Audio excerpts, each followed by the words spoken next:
സമീർ, നമുക്ക് ആ ദൃശ്യങ്ങളിൽ കാണാം, റോഡ് മുഴുവനായി ഇടിഞ്ഞ് താഴ്ന്നു പോയിട്ടുണ്ട്. വളരെ തിരക്കേറിയ ഈ സർവീസ് റോഡാണെങ്കിൽ കൂടി അത് തിരക്കേറിയ വലിയ വാഹനങ്ങളൊക്കെ കടന്നു പോകുന്ന ഇടമാണ്. അതിൻ്റേതായ രീതിയിലുള്ള നിയന്ത്രണങ്ങൾ അവിടെ ഏർപ്പെടുത്തിയിട്ടുണ്ട്.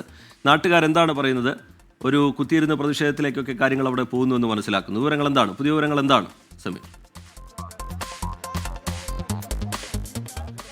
നിലവിൽ നാട്ടുകാർ ഇവിടെ റോഡ് ഉപരോധിച്ചുകൊണ്ട് സമരം നടത്തുകയാണ്. പ്രധാനമായും ഇവർ പറയുന്നത് അധികൃതരുടെ വീഴ്ചയാണ് ഈ ഒരു അപകടത്തിലേക്ക് നയിച്ചത് എന്നുള്ളത്. അതുകൊണ്ട് തന്നെ ബന്ധപ്പെട്ടവർ വരാതെ ഈ സമരം ഒരിക്കലും തന്നെ പിരിച്ചുവിടില്ല എന്നുള്ളതാണ് ഈ പ്രദേശവാസികൾ സമരവുമായി ബന്ധപ്പെട്ട് വ്യക്തമാക്കുന്നത്. അടക്കമെന്ന് തോന്നുന്നു. എന്താണ് സമരക്കാർ ആവശ്യപ്പെടുന്നത്? ഞങ്ങൾക്ക് ഇവിടെ ഫ്ലൈ ഓവറുകൾ നിർമ്മിക്കണം. ഈ അശാസ്ത്രീയ സിമന്റ് കട്ട വെച്ച് 4-5 ബിൽഡിങ്ങിന്റെ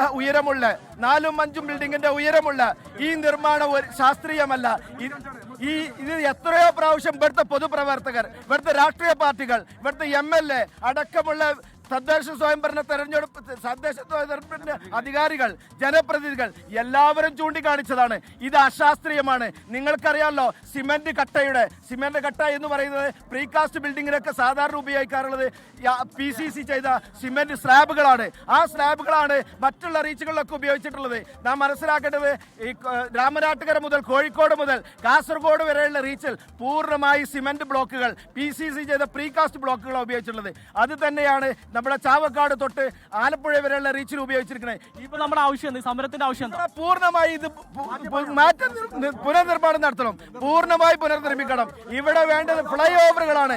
ഇതുപോലുള്ള മണ്ണിട്ട് ഓട്ടടച്ച പരിപാടി ഈ നാട്ടുകാരെ മാത്രമല്ല, ഈ ഗതാഗതത്തെ പൂർണ്ണമായി സ്തംഭിപ്പിക്കും. മാത്രമല്ല, നാടിനെ വലിയ അരാജകത്വത്തിൽ നീക്കുന്ന രൂപത്തിലുള്ള അപകടം സംഭവിക്കും.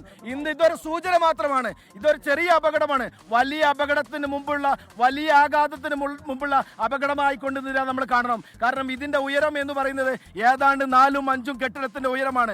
അതിനകത്ത് ഒരു ട്രക്കോ ഒരു JCB പോലുള്ള ഉപകരണങ്ങളോ ഇടിച്ചാൽ അത് താഴെ പോകും. മൊത്തം മണ്ണ് താഴെ പോകുന്ന അവസ്ഥ നിങ്ങൾ പത്രക്കാർ. ശരി, മലപ്പുറം കൂരിയാട് ദേശീയപാത സർവീസ് റോഡിലേക്ക് ഇടിഞ്ഞു താഴ്ന്നാണ് അപകടമുണ്ടായിരിക്കുന്നത്. കല്ലും മണ്ണും പൊടുന്നനെ താഴേക്ക് പതിക്കുകയായിരുന്നു. ഓടിക്കൊണ്ടിരുന്ന വാഹനങ്ങളുടെ മുകളിലേക്കാണ് ഇവ പതിച്ചത്.